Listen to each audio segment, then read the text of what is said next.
Finally পুজোর আগে dining room deep cleaning করে সংসারের সমস্ত কাজ সেরে নিলাম। রাধে রাধে বন্ধুরা, তোমরা সবাই কেমন আছো? আশা করছি তোমরা সবাই ভীষণ ভালো আছো।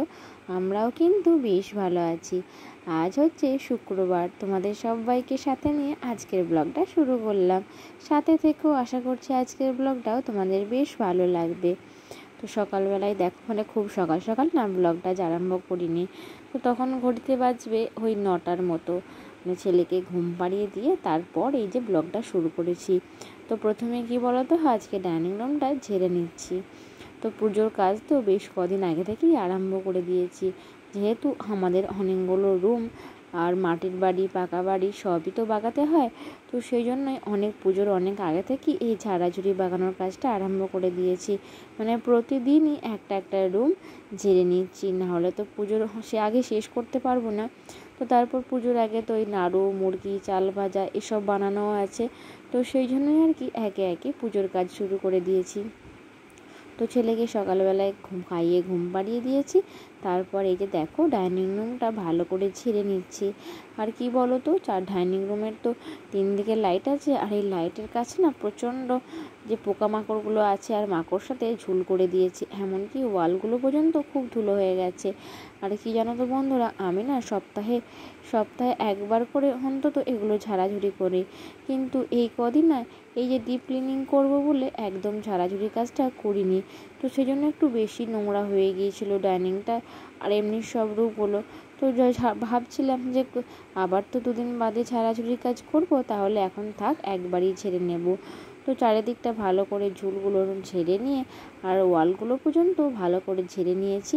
তারপর এই যে দেখো, পাখাটাও বেশ ভালো করে ঝেড়ে নিচ্ছি। তো পাখাটা কি বলো তো, যখন চালু থাকে তখন তো খুব ধুলোগুলো টানে। তো সেই জন্য পাখাটাও না বেশ ধুলো হয়ে গিয়েছিল। তো সেই জন্য একবারে পাখাটাও ঝেড়ে নিলাম। আর এই যে তারপর ঝাড়াঝুড়ির কাজ সেরে এই যে ঠাকুর ঘরের সামনে যে সারদা মা, বিবেকানন্দ এবং রামকৃষ্ণের যে পিকচারটা আছে, ভালো করে টুলির ওপর উঠে তারপরে মুছে নিচ্ছি। আর কি বলো তো, এগুলো না একটু উঠে মুছলে না একদম ভালো পরিষ্কার হয় না। আর এই যে পিকচারের নিচেগুলো তো টিকটিকি ঢোকে, তো টিকটিকির পটি বা নোংরা এগুলো সব জমে যায়। তো সেই জন্য প্রত্যেকটা পিকচার ভালো করে তুলে তারপরই আর কি পরিষ্কার করে মুছে দিচ্ছি। তো এদিকে দরজার যে স্টিলগুলো আছে একবারে এর মধ্যেই মুছে নিলাম। তো তারপর কি বলো তো, এদিকে দেখলাম যে ঘড়িটাও একটু মুছে দিই, কেননা ওই যে দেখলে একটু আগেই একটা টিকটিকি এখান থেকে বেরিয়ে গেল। তো এখন তো এত টিকটিকির উপদ্রব হয়েছে যে দেয়ালেতে বা মেঝেতে টিকটিকির পটি ছাড়া আর কিছু থাকে না। বিশেষ করে আমাদের জানলাগুলোতে না খুব টিকটিকিতে নোংরা করে ফেলে। তো এদিকে বেসিনের কাছে যে আমাদের জানলাটা আছে ওটাও একবারে ঝেড়ে নিলাম। তো চলে এলাম একদম সিঁড়ির ওপরে। তো সিঁড়ি উঠতেই চিলেকোঠার কাছে যে জানলাটা আছে ওটা খুলে দিলাম। আর খুলতেই দেখো কেমন আলো বইছে, আর আলোতে না কেমন এখানটা অন্ধকার মতো দেখাচ্ছে। তো তারপর নারকেল কাঠি ঝাঁটা দিয়ে এখানটা বেশ ভালো করে ঝেড়ে সিঁড়িটা একবারে ঝাঁট দিয়ে ঝেড়ে নেমে আসছি। তো তাহলে কি বলো তো, একদিক থেকে একদিকে ঝাঁট দিয়ে নেমে এলে তারপর কিন্তু পরিষ্কারটা ভালো হয়। তো এদিকে না ঝাড়াঝুড়ি করতে করতে দেখতেই পাচ্ছ টেবিলের মধ্যে কত জিনিস নামানো। আর এই যে দেখো, বড় টুলটাও না আজকে নামিয়েছিলাম ওই যে পিকচারগুলো মুছবো বলে। তো যাই হোক, আমি এদিকে ঝাঁট দিয়ে সব নোংরাগুলো পরিষ্কার করে বার করে নিচ্ছি। তো এদিকে মনু ওইদিকে গ্রিলটা ওকে মুছতে বলেছিলাম, তো ও সার্ফ দিয়ে গ্রিলটা মারছিল। তা করতে করতে আমার ঝাড়াঝুড়ি ঝাঁটপাট দেওয়া সব হয়ে গেল। তো যাই হোক, আজকে তোমাদের সাথে আগের ভিডিও দিদিভাইদের কমেন্টগুলো একটু শেয়ার করে নিয়ে। তো আগের ভিডিওতে অর্পিতা লাইফস্টাইল থেকে কমেন্ট করেছিল যে পুরো ভিডিওটা দেখে নিলাম, খুব সুন্দর লাগলো। তো দিদিভাই, আমার তরফ থেকে তোমার জন্য রইল অনেক অনেক ভালোবাসা। তুমি যে এত ভালোবাসা দিয়ে আমার ভিডিওটা দেখেছো তার জন্য তোমাকে অনেক অনেক ধন্যবাদ। তো ঝুমা অধিকারী কমেন্ট করেছে, দিদিভাই ভিডিওটা খুব সুন্দর হয়েছে। তো তোমাকেও জানাই আমার তরফ থেকে অনেক অনেক ভালোবাসা। তো আমার ভিডিওটা যে তোমরা এত সুন্দর করে এত ভালোবেসে দেখো, আমারটা খুব ভালো লাগে, আর তোমাদের কমেন্টগুলো পড়তে আরও ভালো লাগে। তো যাই হোক, এদিকে কিন্তু বিছানাটা ঝেড়ে বাগিয়ে নিলাম। ছেলে তো ঘুম থেকে উঠে পড়েছে।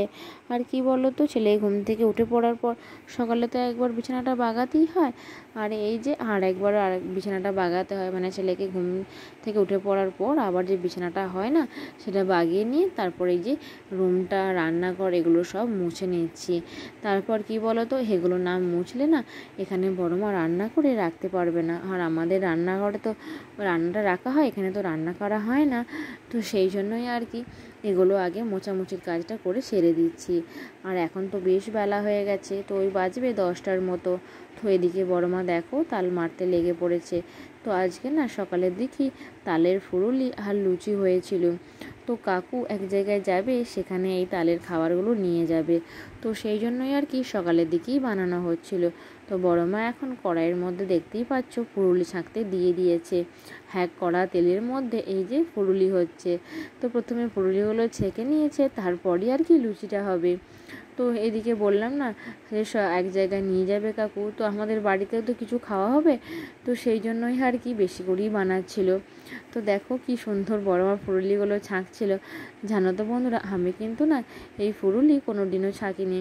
তো বড় মা যখন ছাঁকছিল তো ভাবলাম একবার ট্রাই করে দেখলে হয়, কিন্তু বড় মা না আমাকে দিল না, বললো দেরি হয়ে যাবে, তো পরে যখন একবার বাড়িতে বানাবো তখন একবার করে দেখবি।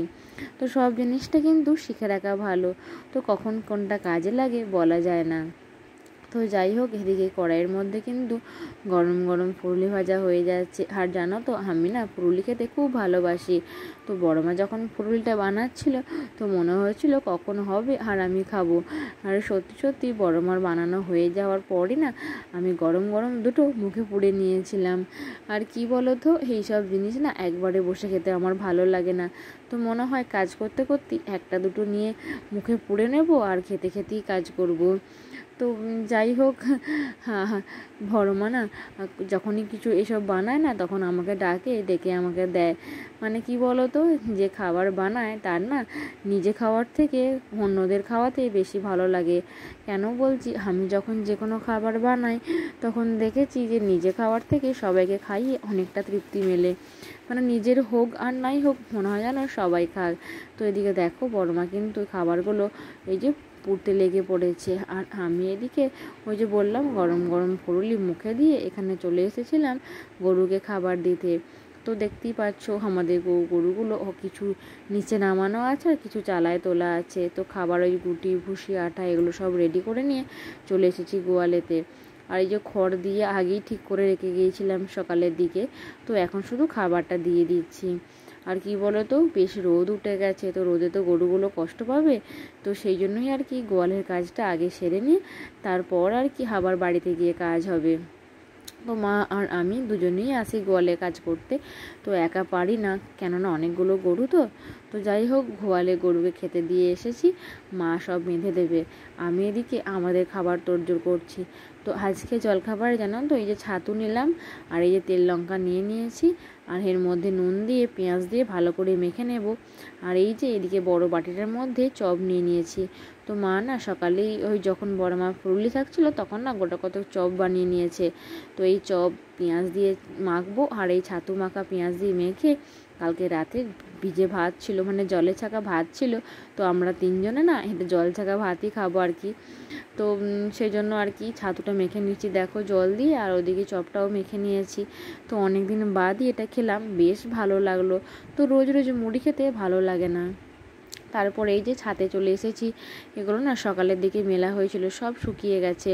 তারপর আবার এক বালতি কাঁচা হয়েছিল, সেগুলো সব আমি মেলতে ছাদে চলে এসেছি। আর কি বলো তো, তাড়াতাড়ি করেই এলাম খেয়ে দিয়ে। ওই যে আকাশে ওদিকটা খুব মেঘ জমেছে, তো যদি আবার শুকনোগুলো ভিজে যায়, তো সেই জন্যই না তাড়াতাড়ি করে তুলতে চলে এলাম। আর এই ভিজেগুলোতে এখন মেলছি, এখন বৃষ্টি এলেও কিছু যায় আসে না। তো এখন তো এগুলো সব ভিজে। তো যাই হোক, এখন কিন্তু বৃষ্টি আসেনি, তারপর আবার রোদের দেখা মিলেছিল। তো শরৎকালে এইটাই, যে কখন যে বৃষ্টি হবে আর কখন যে রোদ হবে বলা খুব ভার। তো দুপুরের দিকে তো আজকে খুব জোরে জোরে মেঘ ডাকছিল আর খুব বৃষ্টিও হলো। তো এত জোরে জোরে মেঘ ডাকছিল, তো আমার তো না মেঘ ডাকলে খুব ভয় লাগে। তো মনে হয় দরজা জানলা বন্ধ করে ঘরে চুপ করে বসে থাকি। তো যাই হোক, এদিকে সব মিলে দিলাম।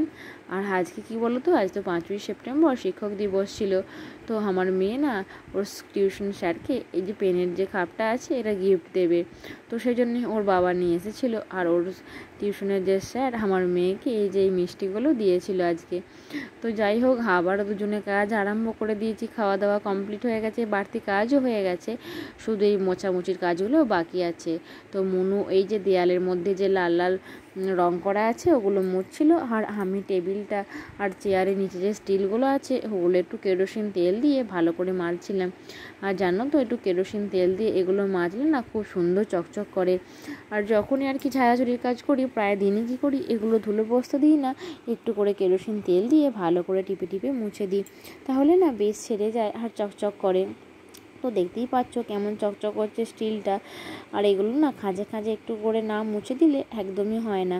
তো তারপরে এই যে সিঁড়ির দিকটাও মুছে নিচ্ছি, ওপর দিক থেকে মুছে মুছে নেমে আসছি। তো প্রথমে ওপরের দিকটা মুছে দিয়েছিলাম, যেটা 2তলার 2 নম্বর সিঁড়িটা আর কি, সেটাও মুছে দিয়েছিলাম। তারপরে এই যে নিচেটা মুছে দিচ্ছি। আর এদিকটা কি বলো তো, বাইরের দিক থেকে এমন আলো আসছে, এখানটায় কেমন একটা অন্ধকার মতো দেখতে লাগছে। তো যাই হোক, আমার কিন্তু এদিকে সিঁড়ির যে স্টিলটা ওটা কিন্তু পরিষ্কার করে মোছা হয়ে গেল। আর শুধু বাকি আছে এই সামনের বড়টা, তো এইখানটাও পরিষ্কার করে মুছে দিচ্ছি। তো তারপর যাই হোক, সব কাজ সেরে স্নান সেরে নিয়েছি, চলে এসেছি ঠাকুর প্রণাম করতে। তো আমি তো এই যে ঝাড়াঝুড়ি বাগানোর কাজ করছিলাম, পুজো করার আজকে টাইম পাইনি, আজকে পুজোটা বড় মাই করেছিল। তো তারপর ঠাকুর প্রণাম সেরে একদম চলে এসেছি রান্নাঘরে।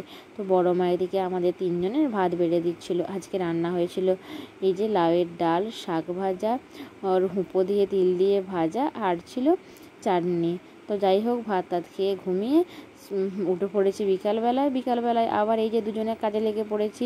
তো যত পর্দা সব খুলেছিলাম, আর এই যে গোল গোল অ্যাঙ্গেলগুলো, এগুলো তো সব একটা একটা করে লাগাতে হবে অত পর্দার মধ্যে, সেই জন্যে দুজনেই বসেছিলাম লাগাতে, একা তো হবে না, একা দেরি হবে। তো এখন কি বলো তো, আমার যা না আমার যে কোনো কাজে খুব সাহায্য করে, দুজনে যে কোনো কাজ একসঙ্গে করি। আর সত্যি কথা বলতে কি, দুজনে যে কোনো কাজ করলে খুব তাড়াতাড়ি হয়েও যায়। তো এদিকে ও আমাকে গুছিয়ে গুছিয়ে দিচ্ছিল, আর আমি এদিকে মানে ওই স্টিলের যে প্যাঁচগুলো আছে ওগুলো খুলে পর্দাগুলো পরিয়ে দিচ্ছিলাম। এগুলো না খুব অসুবিধা হয়, কি বলো তো, একা একা করতে। ওই যে প্যাঁচটা খুলে যে রাখতে হয়, কেউ পাশে থাকলে তাকে ধরতে দিলাম হয়তো, তারপর হাতে এভাবে ধরিয়ে দিলে তাড়াতাড়ি গলিয়ে দেওয়া যায়, না হলে না খুব অসুবিধা হয়।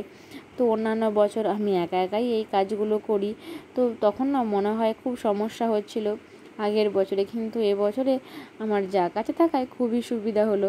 তো আমরা 3 জনে কী করলাম বলো তো, মেয়ে না একটা করে তালের লুচি নিয়ে এসেছিলো খাওয়ার জন্য। তো আমরা 3 জনে কী করলাম বলো তো, একটা করে লুচি কাজের ফাঁকি খেয়ে নিলাম। তো যাই হোক, আমাদের রুমটার মধ্যে যে পর্দাগুলো আছে সেগুলো লাগাতে চলে এলাম। তো পর্দাগুলো লাগিয়ে দিলে কি বলো তো, রাত্রেবেলায় ওই যে মেঘ বা বৃষ্টি হলে তখন পর্দাগুলো দিয়ে দিলে মানে খুব সুবিধা হয়। তাছাড়াও এমনিও অন্যান্য সময়েও না পর্দা লাগে। তো যাই হোক, ঘরটা না একদম ফাঁকা ফাঁকা লাগছিল পর্দাগুলো খুলে দেওয়ার পর। তো পর্দাগুলো কাচার পর দেখো কি সুন্দর চকচক করছে, আর দেখতেও ভালো লাগছে। এই পর্দাগুলো পরাতে পরাতে সন্ধ্যা হয়ে গিয়েছিল। তো বাকি ছিল বড় মাদের রুমটা, সেখানেও পরিয়ে দিয়ে চলে এলাম। তো ফ্রিজের কভার দিয়ে আর ফুলদানিটা দিয়ে সাজিয়ে দিলাম। তো যাই হোক বন্ধুরা, আজকের ব্লগটা এখানে শেষ করছি, আবার দেখা হবে নেক্সট ব্লগে। রাধে রাধে।